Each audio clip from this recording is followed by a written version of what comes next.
Divisional-round weekend is right around the corner, and we have plenty of star power under center. We're going to reveal which quarterbacks we take in each matchup. Acho, you got to get us started, big dog. Who are you going with between Patrick Mahomes and Josh Allen? It's going to be the toughest one of the weekend, but I got to go with Patrick Mahomes. Reason I'm going with Patrick Mahomes, the veteran presence of it all. Now, Josh Allen is as hot as he has ever been. 5 touchdown passes against a Bill Belichick-led defense, but Patrick Mahomes, 5 touchdowns in 11 minutes of game time. The fastest it's ever happened in NFL history. Gonna be back, gonna be forth. The highs and the lows. I think Patrick Mahomes will sustain the lows greater than Josh Allen will. Give me Patrick Mahomes. And give me Josh Allen. I think your image is distorted, just like this picture up here, because ain't no way Patrick Mahomes is as big as Josh Allen. Y'all need to keep this on the proper level, just like in terms of performance, how I see this playing out. Josh Allen, over the last 2 seasons in the playoffs, won 3 of 4. Josh Allen, 10 touchdowns, 1 interception the last 2 postseasons. Josh Allen, 111 passer rating. Josh Allen outperformed the same guy he's in this frame with right now in the regular season, and it wasn't even close. Oh, Patrick Mahomes, you ain't got to look behind you to find Josh Allen because he's right next to you. Ooh, all right, let's move to the NFC. We have Jimmy G taking on MVP favorite Aaron Rodgers, who's 0-3 in the playoffs versus the 49ers. Ouch. Who would you want Saturday? Jimmy G or Aaron Rodgers? This was easy, big dog. The only thing that will sustain Jimmy G is a great running game and his phenomenal defense. But Aaron Rodgers is a man on a mission. Aaron Rodgers, 3-0 in his last 3 divisional round games, 300 yards per game, 10 touchdowns, 1 interception. Aaron Rodgers is going to breeze past this game, in my opinion, in my mind. Yeah, the Niners, they did what they were supposed to do.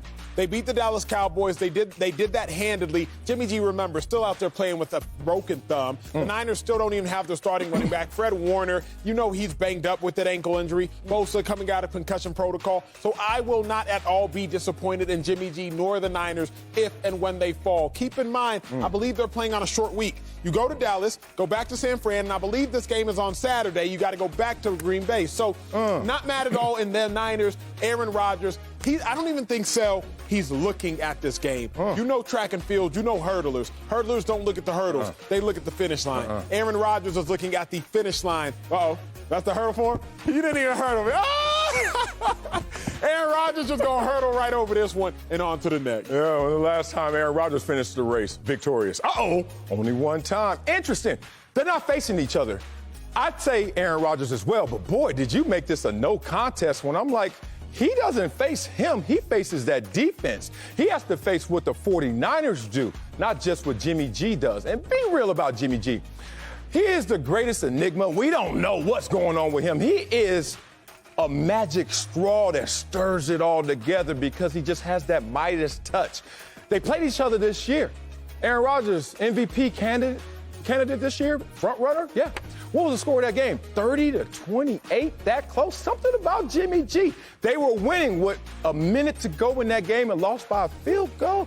You got to put some respect on Jimmy G, even though I'm with you. I'm going with Aaron Rodgers. All right, let's move back to the AFC. Who would you take Saturday? Ryan Tannehill with the #1 seed Titans or Joe Burrow in his second career playoff game? Surprisingly, even as mismatched as that last matchup is, Jimmy G versus Aaron Rodgers, this to me is the biggest mismatch at the quarterback position. Joe Burrow with ease. Joe Burrow, these last 3 must-win games against the Ravens in Week 16, against the Chiefs Week 17, and against the Raiders in the first round of the playoffs. Dude averages over 300 passing yards a game. He has 10 touchdowns, no interceptions, 76% completion percentage, 134 passer rating. Joe Burrow is a man on a mission, just like Aaron Rodgers.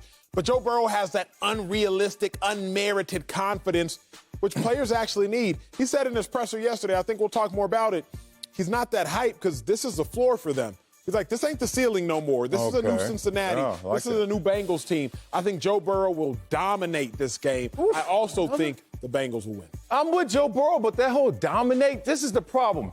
Ryan Tannehill didn't have as great a season as Joe Burrow, right? I don't think Ryan Tannehill is as good a quarterback as Joe Burrow already. I give you all that. But Joe Burrow hasn't been to this level before. Let's go and stick in track and field. When you're out there and you won city and you're like, yeah, and then coach's like, all right, next weekend, pack them up, we going to state. And you get to state, and it's a different level because it's not just everyone in your locale. It's everyone across the entire state. It seems like moving up that level, we may see Joe Burrow still perform well. But will the team actually perform as well? He's coming in with a stronger balance. He's coming in with Derrick Henry healthy. And he's coming in somehow, some way, so well coached that even without their best player, they still were moving. I think Joe Burrow's going to ball, but maybe lose. Here's my issue, though, Sal. We've never seen Joe Burrow be phased yet. Now, you mentioned, well, he was phased when he got beat out at Ohio State. Sure, I think you mentioned that in jest. I did. But we haven't really seen him be phased yet. You go from Ohio State, mind you, he's born in Ohio. You go to LSU, the SEC. Yeah. You go play an Alabama team, which is the most dominant team in college football over the last 15 years, not phased. Then you get to the playoffs. You get to a national championship game, not phased. Then you get to the NFL. You tear your ACL, your MCL, your PCL. Joe Burrow, you're not going to come back from that. Carson Wentz, he didn't come back from that. He had an MVP caliber season. He blew out his knee. But then you come back, not phased. Bengals haven't won a playoff game in 31 years. Playoffs, Raiders, not phased. I haven't seen him be phased yet. I just don't anticipate that it happens now, if ever, Sal. Well, nobody's perfect and nothing is perfect. Keep watching. Maybe this is the weekend. True that. We'll see. And finally, we have Matthew Stafford right here on the west side taking on the GOAT, Tom Brady, on Sunday. Who are you going with, Stafford or Brady?